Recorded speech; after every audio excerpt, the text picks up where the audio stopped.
Welcome to Mershman Seed's Cup of Joe. On this episode, Ben talks about Neal Kinsey's soil seminar and how to gain the extra yield by correcting soil nutrients, how the Russia-Ukraine conflict affects the rest of the world, especially agriculture. MS Technologies recently had a big announcement concerning Bayer and Enlist E3. Hear what Joe has to say about the news. Hi, this is Joe Mershman. Welcome to Mershman Seed's Cup of Joe. Today we have Turk and we have Ben, and you know, before we start, Ben, you know, it's getting close to corn planting time. Yes. You know what this means, don't you? Everybody knows what this is. It's skunk, right? So what's the significance of a skunk that we've been saying for several years? First time you see a dead skunk in the middle of the road, it'll be 6 weeks till corn planting time. Now, Kent Muntz, our regional manager down in Missouri, said he saw 2 of them. So he figured that's a rep, you know, that we're going to be planting corn maybe the end of the first week of April down in Missouri. So I don't know. What do you think? I've had a lot of people over the state have texted me that they've seen dead skunks. So we are in that time frame. It's time to roll. So if any of you are not familiar with the theory, this is an old timers thing that was passed on to us. And basically the gestation period for skunks is around 6 to 8 weeks. And the males start looking for females. Unfortunately, when they're looking for females, they don't look both ways when they cross roads. So they get hit. So that's the significance of it. So it's kind of like the deer run in the fall. So it's the same concept that's in the spring. And skunks seem to know when to have their young because it's usually favorable weather. So that's the theory. So anyhow, we'll see. So anyhow, I know we get a lot. We had somebody contact us, back in early January, late December, and I said, well, this is an overachiever. You know, he's just getting out a little early to see where the girls are at. So anyhow, lots going on this week. You couldn't ask for a week with more things to affect markets and the industry and everything. So, but we also, Ben, I know you've been locked down in 3 days of agronomy meetings on a big Zoom meeting. Let's just start with you. Yeah, I kind of wanted to talk just a little bit about those 3 days. We basically went over William Albrecht's nutrition recommendations, and the person that put the meeting on was Neal Kinsey. He's got a book called Hands-on Agronomy, and it's a great book. I suggest everybody get it to look at, and anytime you can listen to Neal speak, he just has a wealth of knowledge. So the William Albrecht method looks at soils just a little bit differently than I would say classically taught agronomists these days. And it's all based off base saturations and how the soil has to fall within a certain balance. And once soil's in balance, it has a efficiency factor that is multiple times more efficient than when you have one part out of whack. And that all builds off of 2 main components, which I don't even know if I spent 2 days talking about calcium and magnesium in my 4 years of college, but each one of his discussions spends 2 days. And this is my second year listening to him, and I've listened to a couple other YouTube things that he has. But he spends 2 days talking about the importance of the calcium and magnesium because of how they affect the structure of the soil. And we've talked about that on Cup of Joe before. His ideal range is like a 68% calcium to a 12% magnesium base saturation zone. And those numbers adjust just a little bit based off different labs, and they spent probably an hour talking about how the numbers look compared to Midwest, which is the lab that I would typically use, compared to his own soil service, which is Kinsey Agricultural Services. But it's just really, really interesting that he spends that much time talking about the calcium and magnesium. So I want to stress that those things are important, but he always talks about you got to feed the crop, which is your NPK and S. He talks about S, sulfur, more than he ever has.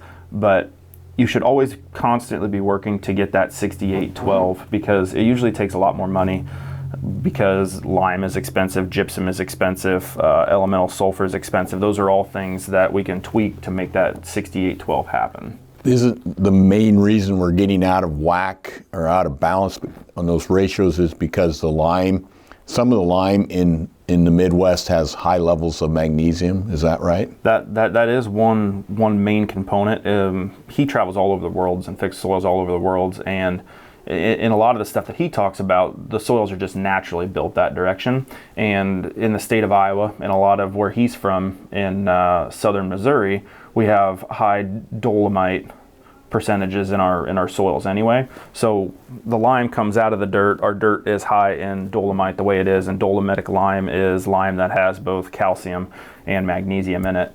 And the browner that lime has a tendency to be, the higher the magnesium concentration is. So the whiter the lime, it's more often closely related to calcium carbonate, which is what you're really trying to lime for, typically with calcium, because that's what you're trying to bring the pHs back up.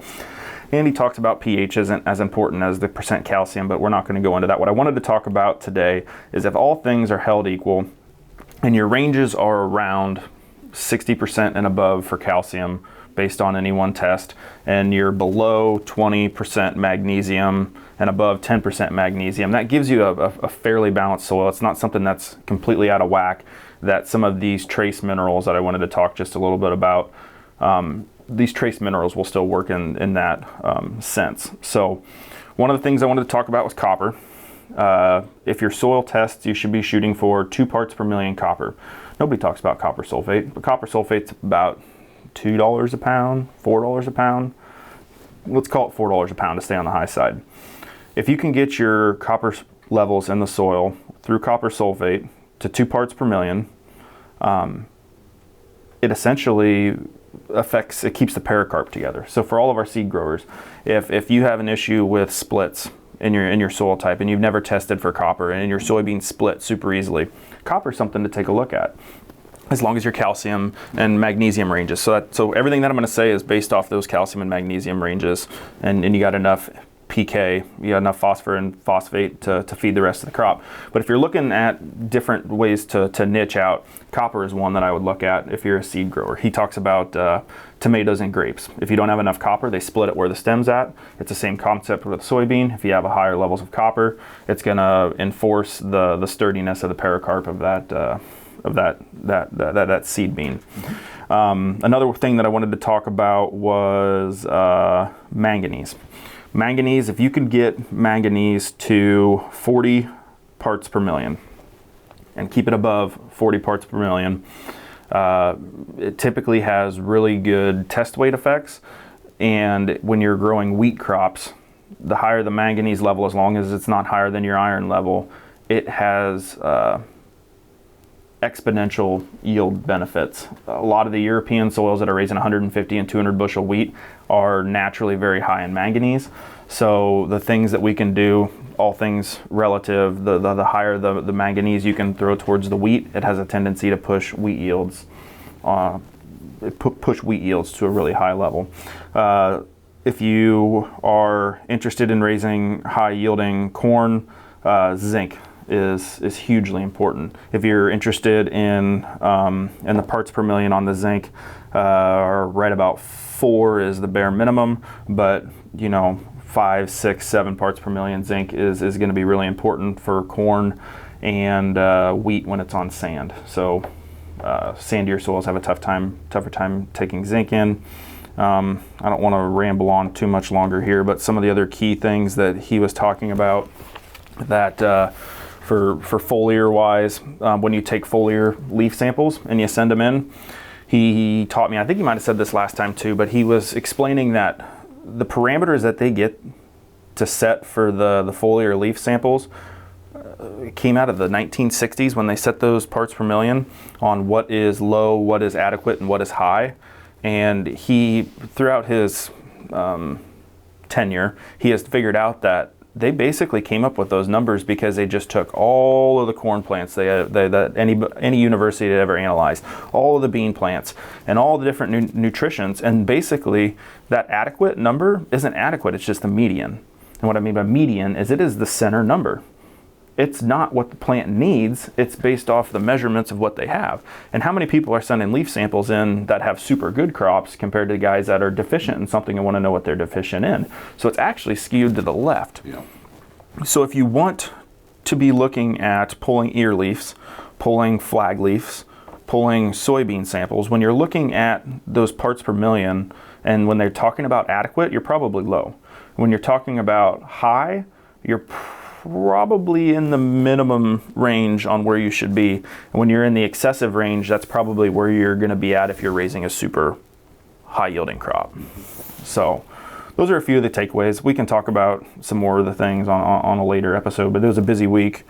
I know markets have been crazy. To protect that wheat with that manganese, you're going to want to have all the nutrition available, because wheat could be worth something this year, right, Turk? Yeah, they're with the invasion of Ukraine, and Ukraine being one of the major wheat exporters in the world, both corn and wheat, but they're talking wheat could possibly triple in value now. And if that's the case, everything that you're talking about here is really, really important. And I think that. And is it too late to, if you have a wheat crop out there in the field, is it too late to help some of those wheat fields right now achieve and take advantage of these higher prices that are coming? Nope. Manganese is something that you can get put on in the spring of the year at green up. The other thing that he did mention, that is, if you take your wheat head, and I forgot about this until you just said it, but if you take your wheat head and you look at the bottom third of that wheat head, and if there's any shriveled up kernels on there, your boron percentage is too low. So you can raise 10 to 15 bushel more by having adequate boron if any of the kernels in the bottom third of that plant are shriveled up. So. Do you have to be careful putting on any of these products, and how would you apply them, Ben? With boron, it can be applied with Solubor. That's a fairly easy one to apply. As long as your calcium and magnesium, as long as your calcium percentages are high enough, boron should never be an issue. Mm-hmm. But it's when we get into those super acidic soils that you can start killing stuff.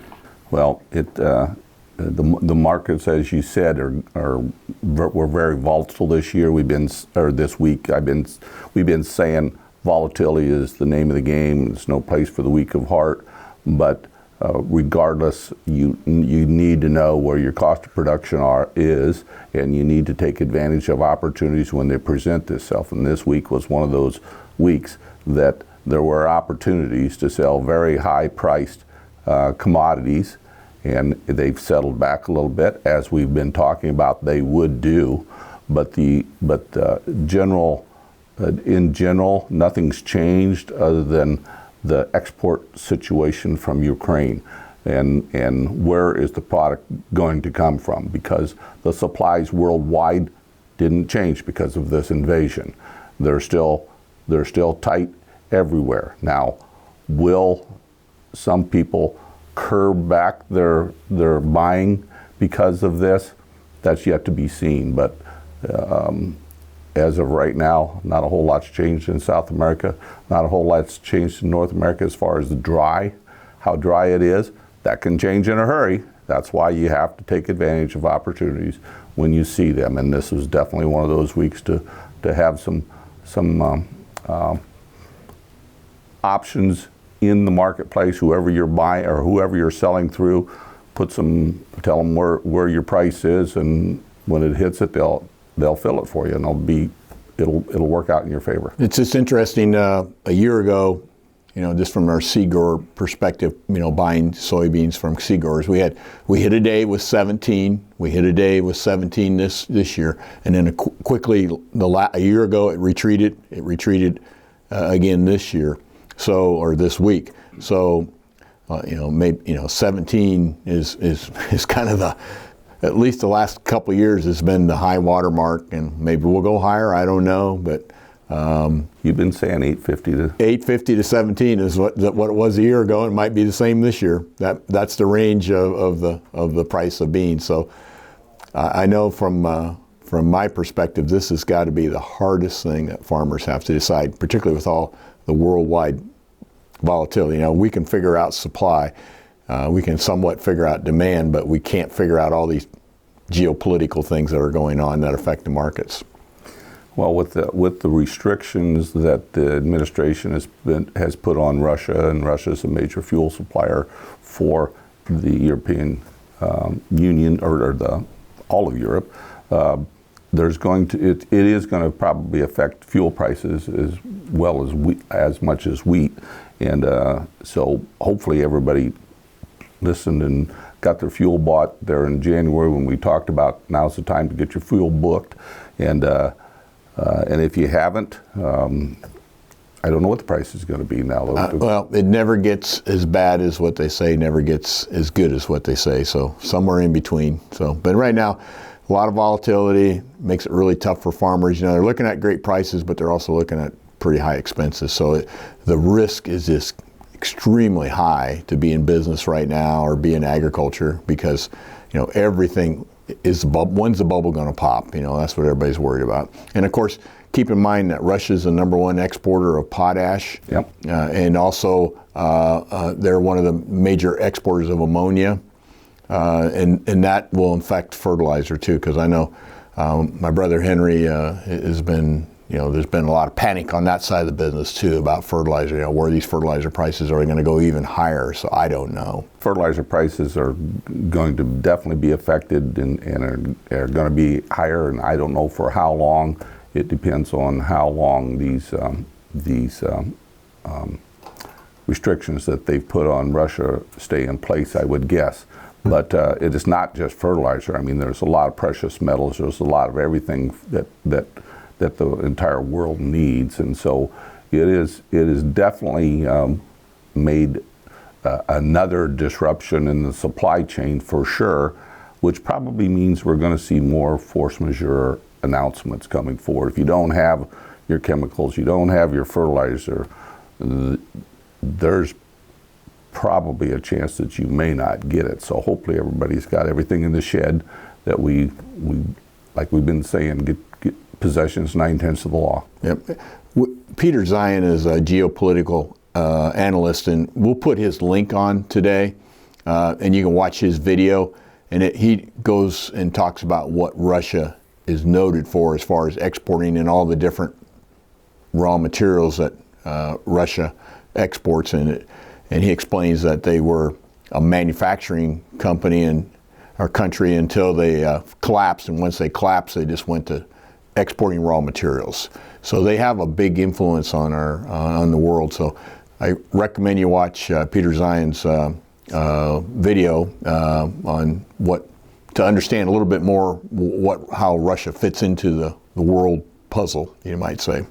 So we had another big announcement this week, Joe, with Bayer had a press release. You want to talk about that? Sure. This one here, we can talk pretty good about that one because it involved our sister company, MS Technologies. And we announced this week that we did a distributor agreement with Bayer Monsanto for Enlist E3. So if you're not familiar, that's a little bit of a oxymoron from the standpoint, we're arch competitors, but yet we license them to sell the Enlist E3, and I think they see value in it, and they have a niche for it, and competition's good for the American farmer. The more options he has to buy the trait, that usually gives him opportunity to buy it competitively priced. And so now, to best of my knowledge, everybody in the industry has access to E3, and some may say, why would you do that? And the reason why MS Technology would do something like that is economies of scale. You can't go out and buy a big, huge combine and have a 100-acre farm. It will never pay for itself. The cost to bring a trait to market through the registration process and then maintain it, there's ongoing costs. It's not like you build it and you're done. No, there's ongoing registration costs with all the 30-some countries that are out there. And the fact that we can license it broadly allows access to more farmers. Also, keep in mind there's a chemical component. Corteva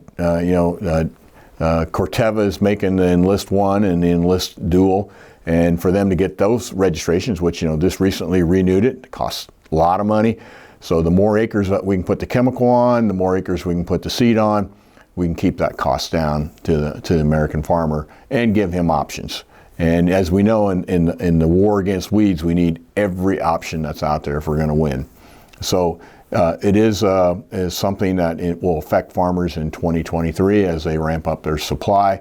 So next year, Bayer Monsanto has not announced which brands will sell the Enlist E3, but it is a distributorship. Distributorship, you can assume that that they'll be using technology from MS Tech as far as genetics, and it's going to be a good thing for the American farmer. Well, it appears that they have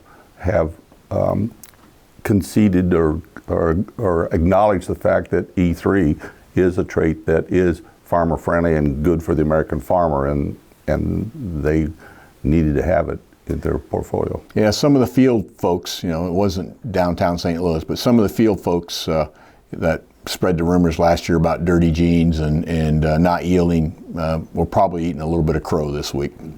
But, and rightfully so. It's a good technology, it's a clean technology. We did a really good job building it, MS Tech did, and we'll continue to make it better. We have more products coming after this, with additional chemical herbicides being stacked, which includes the HPPD. So we'll continue to give more options to farmers, broadly license it, make it available, and that will keep costs in check. And I think last fall proved to everyone that there was no yield drag. There was no yield drag. I mean, yeah, that quickly went away. You can go to the first trials. Everybody's analyzed them, and they're both good technologies. Ours, and as far as the genetics, you base it on what you need for that field, and the trait has nothing to do with yield. So yeah, it was a big week. So anything else that we have? Nope. I just want to say that it appears that from the forecast that March is going to come in like a lamb with above normal temperatures for the first part of March anyway. And so get the planter ready, huh, Ben? Out like a lion. So, but Easter's late. The old timers always say don't plant corn until after Easter. So, of course, that probably doesn't apply to Texas, but it applies to us here in the Midwest. So, more decisions to make. But yeah, I agree with you. Have the planter ready. Have the planter ready. Well, that brings us to the corny jokes, and I've got two this week. And one of them is a little bit political, with all the things that are going on in the world. But why do socialists write in only lowercase letters? Why do socialists write only in lowercase letters? Not touching that one. Not touching that? That's because they oppose capitalism. I see. Okay, that makes sense, doesn't it? All right. Everybody loves dog jokes, right? Did you hear about the dog that gave birth to puppies on the side of the road? She got a ticket for littering. You knew I had to put a bad one in there. So, anyhow, we hope you and your family are healthy and safe. We sincerely appreciate your business. We look forward to this spring and getting out in the field, and we'll see you next week. Thanks for listening to Merchant Seeds Cup of Joe.